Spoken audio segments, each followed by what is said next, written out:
guys, it's Stacy with Chapter 6, and today I'm getting to my review of Haven by Kristi Cook. This came out February 22nd, and it's rated 14 and up. So just to get right into it, the tagline is, "A chilling destiny she can't escape, a devastating love she can't resist." So our main character is Violet. Her mother died, and then her father remarried, and then her father died. So the person she has left over is her stepmother, and her stepmother decides to move, and she gives Violet a chance to pick any school that she wants to go to, and she decides to go to Winter Haven. So first of all, Violet has a psychic ability. She can see the future, and she basically sees bad things that happens to the people that surrounds her. It's not like she sees some random person that she's never met's future. She sees the future of people that she loves and when bad things are going to happen to them. So she's always felt not normal and out of sorts and stuff, and something that she's always had to work really hard on keeping a secret.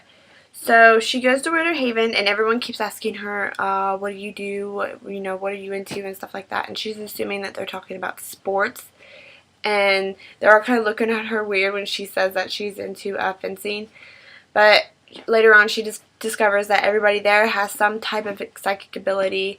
It lists some psychic abilities and who has what. Then she meets a boy named Aiden. He's been going to the school. He's never dated anybody there, and Violet gets connected to him in a way that she's never been able to connect with anybody else in her entire life. So, of course, she falls madly, deeply in love with him. And right when everything is going good, she has a vision of his death. Not only does she have a vision of his death, she has a vision of his death of her killing him, that she's the one who kills him, and her visions are always come true. So she's freaking out, trying to figure out how this comes to be and how she can prepare herself and prepare him into fighting this vision and making it not come true. That's what it says on the back. Don't freak out. First, when I was reading it, I'm like, oh my gosh, please, please, not another one of these books, The boy comes to school, the girl, usually the boys need to school, but this time the girls need to school, and she falls in love with this boy, and of course there's something mysterious about him, and you're like, oh God, please not another one of these books where this girl spends the whole book trying to figure out what this guy is and what he does, and then you're pleasantly surprised by it. So at first I was like, oh, seriously, not another one of these. I love all the little side characters in it. Violet has a little group of her friends, her girlfriends, that she's really becomes connected to. The girls are Kate, Marissa, Cece, and Sophie. So I really like those girls. I really thought they were a good support group for Violet. The only character I wasn't really 100% over the moon about was Aiden, and I really liked him, but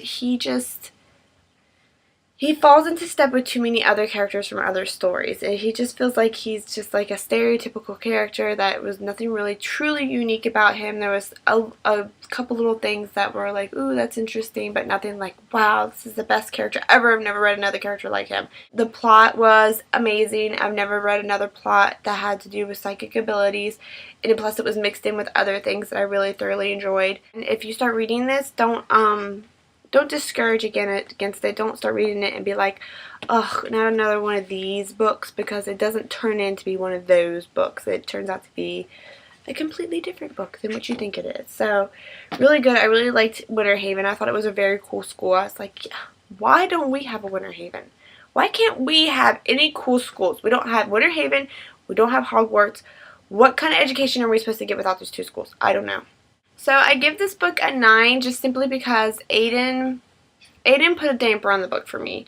I mean, it wasn't too much of a damper, but he is the main male character, and I really like my main male character to be perfect. That's my one thing. My main male character has to be perfect. That's the one thing I really look for. I gotta have a guy character that I fantasize about all day to really like the book.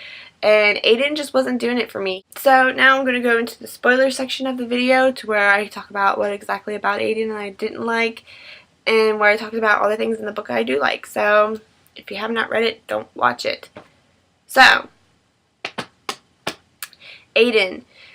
Again, please don't watch if you haven't read. Aiden is a vampire, and Aiden is a vampire who can read other people's minds. Not other people's minds. Oh yeah, okay. He can read other people's minds, or he can read Violet's mind, and she can project into his mind, and he can project into her mind, which is something a little bit different from Twilight, but it just felt too Twilighty. He felt too much like Edward. He felt like he's trying to be shoved into Edward's role, and I didn't like that. The other characters in the book and the storyline made it so not that, and that's what I really liked about it. But Aiden, I wish there was something extremely unique about him besides the fact that he's a vampire. Like, I don't know, just something. I don't like reading the same story over and over again, or feel like I'm reading the same story over again, and Aiden kind of made the book feel like too Twilighty for me. And maybe if there was something like hugely unique about him, then it wouldn't have felt so much like that. But it wasn't enough to really bump the book down too much, because there was a lot of other things about it that I really liked. The plot was amazing. It's like a school for psychic kids, and I really liked that concept. I really liked all the girl characters. They were all really fun and really cute, and all the dates and trials and mishaps that they go through I really liked. The one big plot twist that I really liked, that really brought the book home for me, was at the end. Aiden has this other girl character that he kind of sneaks around with, and it makes Violet very, very upset, and it makes her suspicious of Aiden. And at the end you find out that she is a werewolf, and she's the one who comes in and saves the day and makes it so that Violet's vision does not come true. And I really like that. I thought that was a really nice little twist. That's not something I was seeing coming. So it makes me really look forward to the next installment in this series. Cannot wait. So let me know in the comments if you liked Aiden or if he felt too Edwardy for you. And let me know what you thought about the book. So here is my review of Haven by Kristi Cook. Again, 9 stars. Really enjoyed it. And then let me know what you guys thought about it.